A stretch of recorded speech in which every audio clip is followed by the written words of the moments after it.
Santiago, las cartas del apóstol Juan, etcétera, etcétera. Primero de Reyes, primer libro de Reyes, capítulo 11, del 8 hasta el 10. En el nombre del Señor Jesucristo.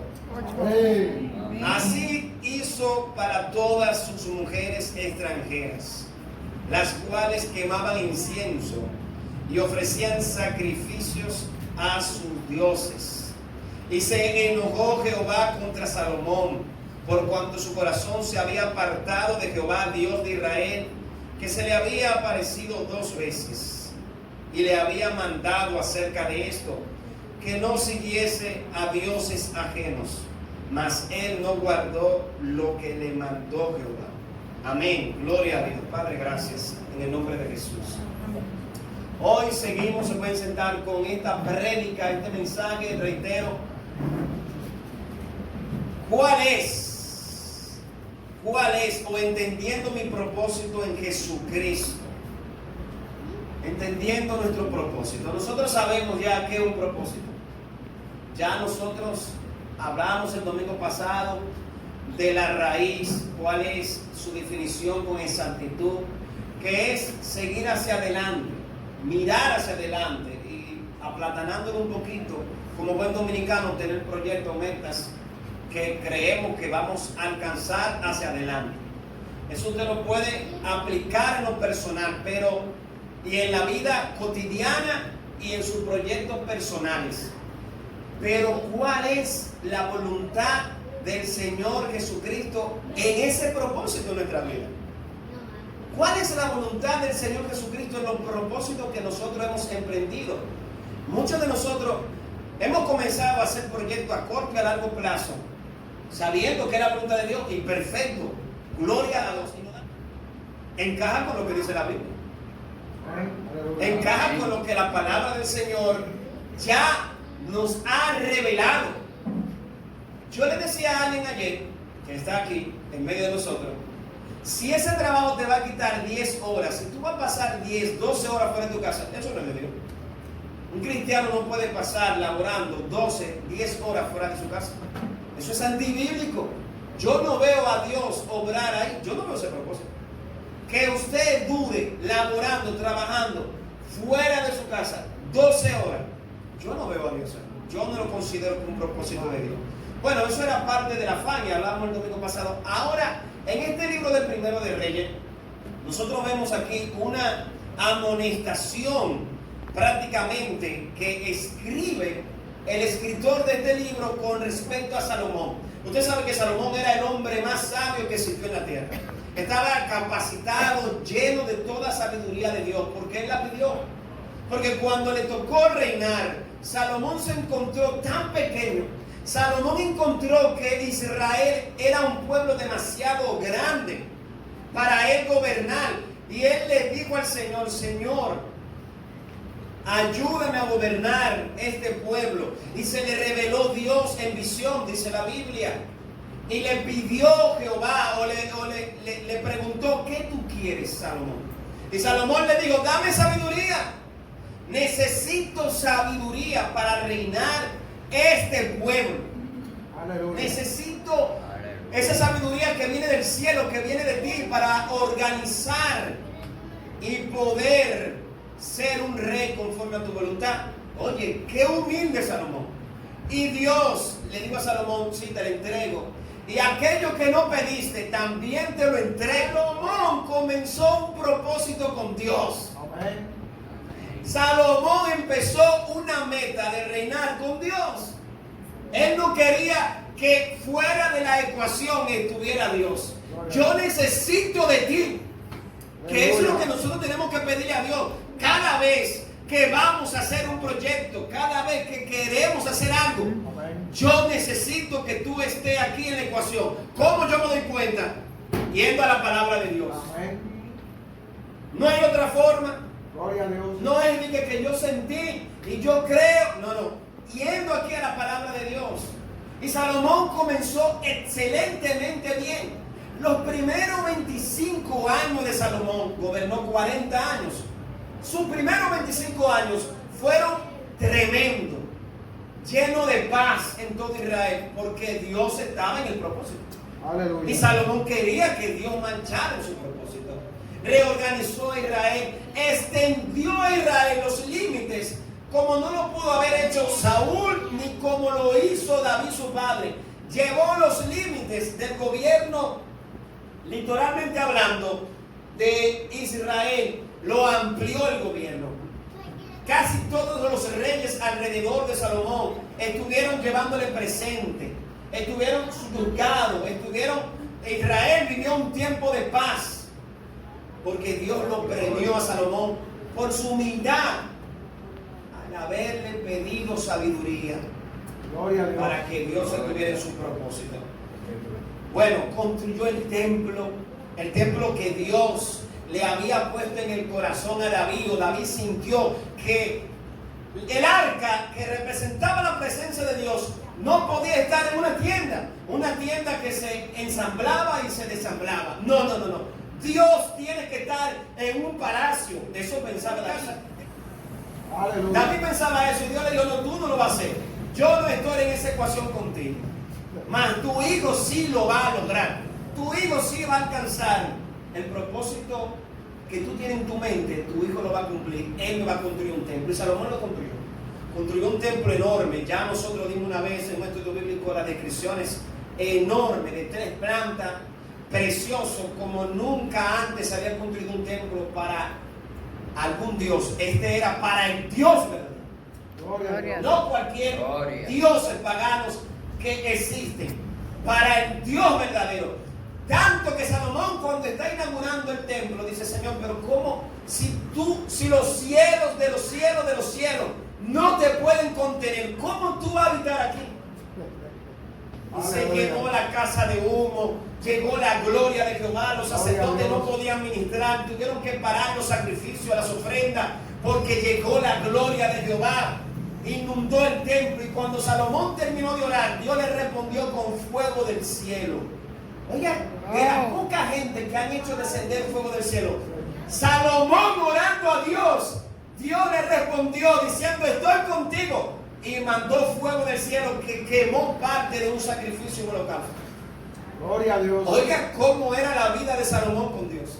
Aleluya. Pero dice la Biblia, si usted vuelve conmigo a Reyes y pasa al capítulo 1, al versículo 1 del capítulo 11, aquí pasó algo que desagradó a Dios.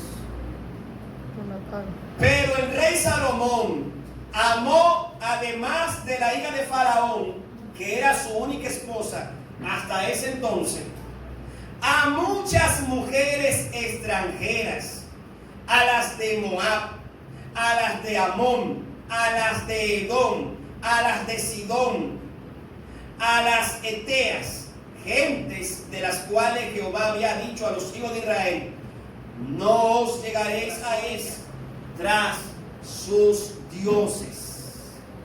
Aquí empezó el error de Salomón. Comenzó Salomón a desviarse del propósito de Dios, porque el propósito de Dios está establecido, está en la Biblia. A veces yo me pregunto: ¿y cómo es que oramos tanto de que pidiendo una confirmación? Si ya la Biblia lo tiene todo.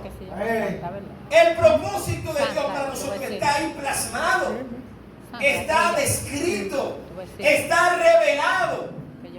Miedo me da a mí que yo no lo pueda entender, que yo no puedo entender cuál es el propósito de Dios.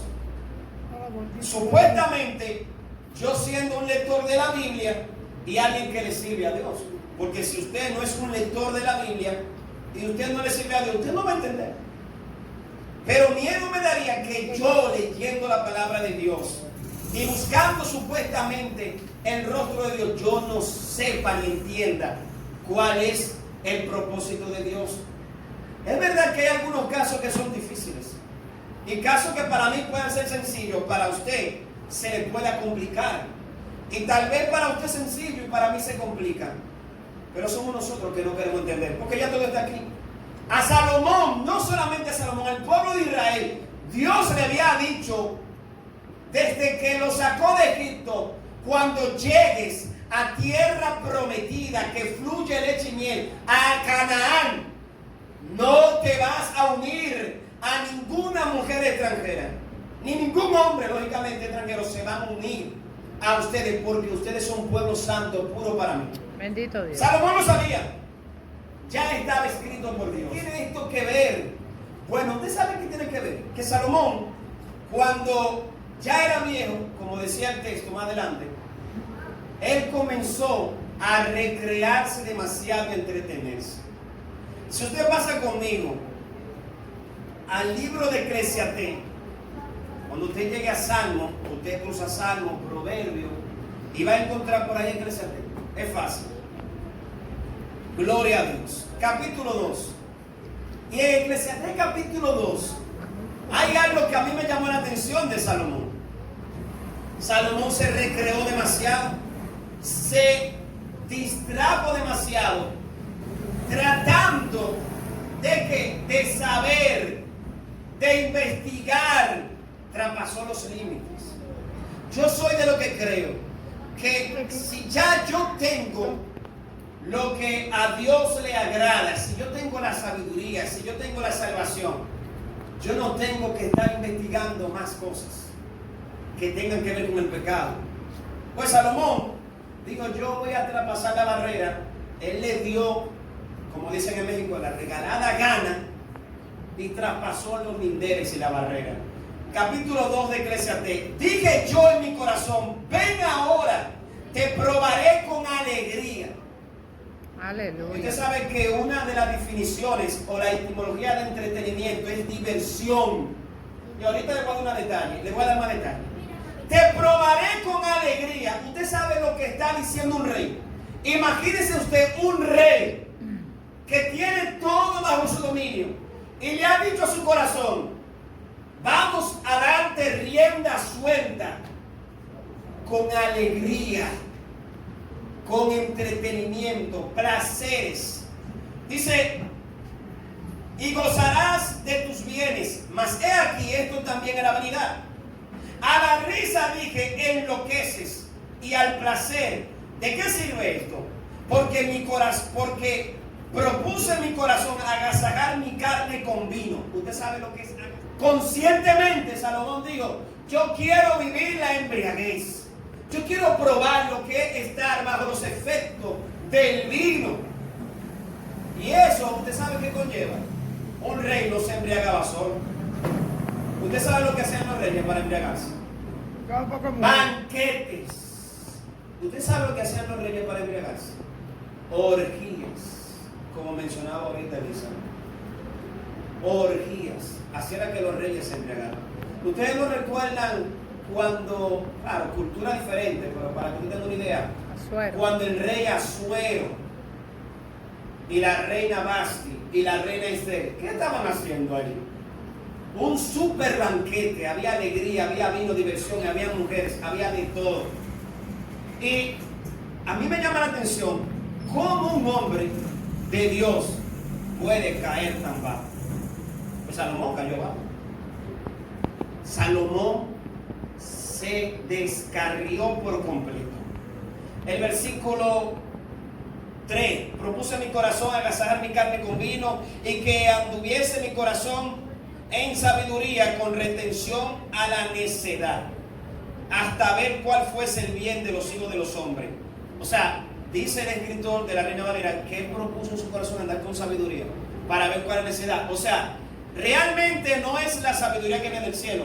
Aquí lo que hay es una curiosidad. Quiero saber cómo es vivir esta vida. Miren, yo tengo un amigo mío, ya me desligué hace mucho de él, y yo recuerdo que una vez comencé como a verlo como que se me estaba descarriando.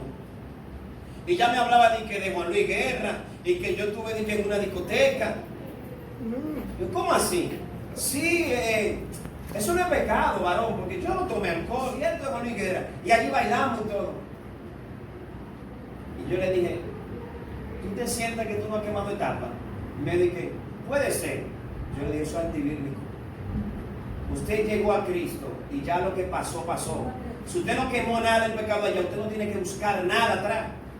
Nada atrás. Gloria a Dios. Ya yo no olvidé lo de atrás, lo dejé. Ya no estoy corriendo a eso. Pablo dice, de modo que si alguno está en Cristo, nueva criatura es. Las cosas viejas pasaron, y aquí todas son hechas nuevas en Jesús. Segunda de Corintios 5:17. ¿Cómo puede ser que después que yo estoy en el Señor, voy a pensar y analizar? Bueno, yo tengo tantos años en el Señor, como dijo Salomón, pero hubo una etapa de mi vida que yo no quemé. Eso es mentira del diablo. Eso es un deseo engañoso de usted mismo, de concupiscencia, de usted revolcarse en el pecado y desobedecer al Señor.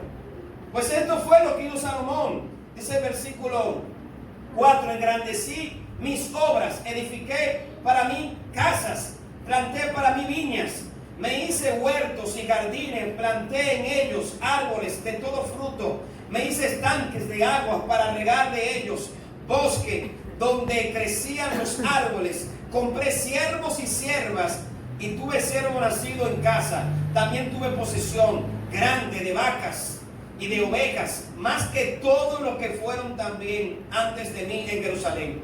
Me amontoné también plata y oro y tesoros preciados de reyes y de provincia. Me hice de cantores, cantoras y de los deleites de los hijos de los hombres y de toda clase de instrumento de música. Pastor, ¿y qué tiene que ver eso? Bueno, el versículo 8 tiene una clave acción. Los placeres de los hombres, así traduce la Reina Valera. Yo tengo otras traducciones y googleé otras traducciones y les voy a compartir algo para que usted entienda qué significa el versículo 8 de todo lo que estamos hablando aquí. 8. El versículo 8, De Reyes. de ahí mismo, del capítulo 2. Eclesiastés. Gloria a Dios. Este hombre no era fácil, Salomón. Miren, por ejemplo, Biblia Internacional de las Américas. Bueno, la nueva versión internacional, perdón, esa yo la tengo en mi casa. Dice, y nos habla, al igual que otras versiones, dice, amontoné oro y plata y tesoros que fueron de reyes y provincias. Y me hice de cantores y cantoras, todo muy bien hasta ahí. Y disfruté de los deleites de los hombres. Formé mi propio harén. Bendito Dios. ¿Usted sabe lo que es un harén? Sí, iban todas las mujeres. Un harén es orgía. Buscó todo tipo de mujer para él tener coito con ellas. Así lo dice la nueva versión internacional. La Reina Valera parece que los traductores no quisieron agregarle eso y lo obviaron, pero sí dice del deleite, antes de llegar ahí, dice del deleite de los hombres.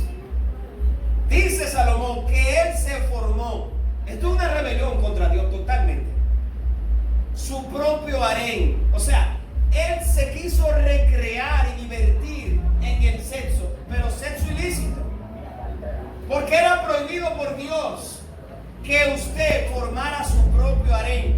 Y usted sabe que es, por ejemplo, para los musulmanes, un harén empieza desde 5 mujeres en adelante. ¿No con eso? Cristianos, hombres que sueñan con eso. Yo me encontré con alguien que me dijo, ¿por qué Dios no nos permite lo que le permitió a David a esos reyes? Le varón, téngase cuidado, varón. No hable mucho de eso. Yo sé que eso es bueno para carne, para nuestro deseo, divertirnos así, pero deje eso ya. Dios en su soberanía lo permitió, pero ya no es así. Ya Jesús bloqueó eso. Porque desde un principio no fue así. Por ejemplo, dice la Biblia Católica Latinoamericana, la Biblia Católica Latinoamericana dice, amontoné el oro y la plata y toda la riqueza que venían de los reyes y de las provincias. Tuve cantantes y coristas y lo que más deleita a los hombres, mujeres, muchas mujeres. Así dice la Biblia Católica Latinoamericana. Esa es otra versión y es correcta también, no está exagerando nada. Muchas mujeres, dice esa versión. La Biblia de las Américas, reuní también para mí plata y oro y tesoro de los reyes de la provincia. Me proveí de cantores y cantoras y de los placeres de los hombres, de muchas concubinas. Todo lo mismo. Gloria a Dios. Aleluya. ¿Qué es lo que queremos resaltar? El error principal de Salomón fue involucrarse y recrearse en su propio deseo mundano de querer obtener tantas mujeres. Pero ese no es el único entretenimiento que le puede hacer daño a un cristiano o a la iglesia o a una mujer también. Yo conocí una hermana hace muchos años que cuando llegó al evangelio todavía tenía problemas de promiscuidad, serio, porque una persona, el líder de la iglesia que pertenecía, le hicieron una reunión porque ya la muchacha había hecho unas cuantas averías. Y ella confesó y dijo, es que yo no pude estar con un solo hombre. Y ya tenía como 3 años en el evangelio. ¿Qué pasa ahí? Tú no has nacido de nuevo. Tú no has querido refrenar ese deseo pecaminoso que puede batallar en cualquiera de nosotros. Pero se supone que yo tengo que tener dominio propio. Se supone que el Espíritu Santo, según el fruto del Espíritu en Gálatas 5:16 en adelante, me dice que el Espíritu Santo me da dominio propio. Y yo tengo que apoderarme del dominio propio. Yo no puedo recrearme en los placeres pecaminosos. Yo no puedo entretenerme más de la cuenta. Porque cuando yo me entretengo, cuando yo me recreo demasiado, yo retraso los planes de Dios en mi vida. Gloria a Dios. Dice, por ejemplo, Agustín Laje, hablando de entretenimiento, dice Agustín Laje, datos de él, porque vi otros datos, que en Latinoamérica el promedio de una persona entreteniéndose con el celular es casi 4 horas, casi 4 horas. Una persona es el promedio en Latinoamérica que dura entretenido con el celular. Nosotros no estamos exentos de eso, los cristianos. No. Yo estoy consciente de que ese dispositivo ya es parte de mi vida, pero yo no puedo dejarme dominar de él. Y hay días que me domina. Hay días que usted se queda viendo.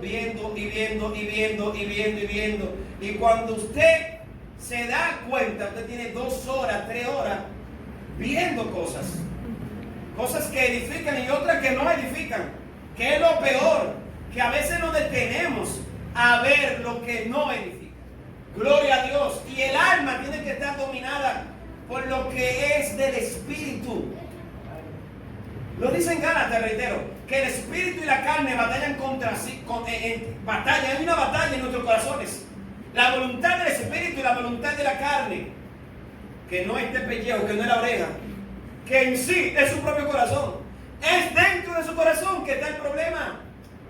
Porque lo dice allá en Jeremías 17, 9, 10.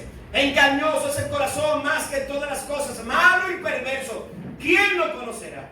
Solamente Jehová lo conoce. Con exactitud. Yo no puedo engañar a Dios. Usted no puede engañar a Dios. Ni siquiera podemos impresionarlo. No hay forma ni que de sorprender a Dios. Ni que, hombre, lo que hizo. Pues Él lo sabe todo. El Salmo 139 dice David: antes de yo hablar, ya lo que estoy pensando, Dios lo sabe. No hay forma, hermano. Él lo sabe todo. Y el entretenimiento le está haciendo mucho daño a la iglesia. Celulares. Hermanos que están atrapados, hermanos, como Elizabeth decía ahorita, en pornografía, que tienen lucha, batalla fuerte. Nosotros los hombres, casi todos los hombres, tenemos que correrle a eso. Correr. Y es donde quiera que uno lo ve. Usted abre unas redes sociales X y donde quiera te presentan actos que son tipo pornográficos. Donde quiera. Una comedia y tiene que haber una figura mostrada allí semidesnuda o casi desnuda. Gloria a Dios. Aleluya. Y a veces cuando no te la muestran, lo que hablan va corriendo hacia eso, hacia la intimidad. Pero no cualquier intimidad, es a la perversión humana. Se habla normal. Ya en las redes sociales, las grandes las grandes comunicadoras de este siglo, de esta época, y los grandes representantes nuestros a través de las redes sociales, los famosos, los artistas, aquellos, reitero, que están en los programas presentadores, a ellos les da trepito ya divorciarse, casarse. Por ahí anda la J-Lo, que cuántos maridos ya tiene. Ya uno perdió la cuenta, si uno le sigue el rastro, ya uno perdió la cuenta, hermano. No es que hay un vacío, sí hay un vacío, pero lo quieren llenar con entretenimiento, mucho entretenimiento. Y eso afecta a la iglesia. Pero no solamente en el acto carnal, no solamente entretenernos viendo morbo, pero también, pastor y amigo y hermano, hay juegos de diversiones. Sí, hay personas que pasan muchas horas, cristianos, divirtiéndose, recreándose en juegos de azar. Por ejemplo, mire, yo investigué el año pasado en Major League Baseball, o sea, estoy hablando de pelota, como decimos aquí en Dominicana, para que usted me entienda, béisbol, pero un equipo de grandes ligas, de todo el equipo que hay, hubo uno que se llama Los Ángeles Dodgers. Ellos en 61 juegos jugando como locales, ¿usted sabe cuántas personas asistieron a recrearse y a divertirse? 2.941.025 personas en total en 61 juegos. Un promedio de visita por cada juego de 48.203 años de tenencia. ¿Es malo? No, yo mismo voy al play. No, no es malo. Todo dependiendo hasta qué punto tú te vayas a entretener. Si el béisbol tú lo tienes entre la sangre, como dice por ahí, y está por encima de la Biblia, si tú le pones y le prestas más atención a cualquier tipo de entretenimiento como el béisbol, que estamos hablando de eso en este momento, si tú le sacas más tiempo a eso, bueno, pues tú estás pecando. Yo siempre he dicho aquí y lo reitero, a lo que usted le dedica más tiempo, ese es su Dios. Pero cuando Jesús dice que amarás a Dios sobre todas las cosas, Jesús no se inventó algo nuevo, eso estaba en Deuteronomio. Cuando la ley, Moisés tuvo que volver a repetirse a los 10 mandamientos a la nueva generación. A la primera generación, el primer mandamiento era: no tendrás dioses ajenos delante de mí. Que eso está, Éxodo 20. A la segunda generación, 40 años después, en Deuteronomio le habla del Shema, capítulo 6, capítulo 4, y le dice: amarás a Dios. ¿Qué le está llegando a Jesús? Nada. Jesús simplemente le está diciendo: ahora lo vas a amar con toda tu mente, con todas tus fuerzas. Gloria a Dios. Bendito Dios. Y eso implica que yo tengo que darle más tiempo a las cosas de Dios. ¿Cómo lo hago, pastor? Siempre vivir en el Espíritu. Amén. ¿Qué es vivir en el Espíritu? Como me enseñaron a mí pentecostalmente hablando, no. Y que yo tengo que estar hablando lengua, eso es mentira, las lenguas ni existen ya. No, yo tengo que estar hablando en lengua para vivir en el Espíritu. Vivir en el Espíritu es que usted vive en santidad y que su mente, su pensamiento estén llevados cautivo a la obediencia a Cristo, como Pablo se lo dijo a los corintios. Todo pensamiento llevarlo cautivo a Cristo. Estoy cocinando, llegó el tiempo incluso hasta de entretenerme, pues estoy entreteniéndome, viendo o participando, pero yo estoy consciente de lo que yo soy.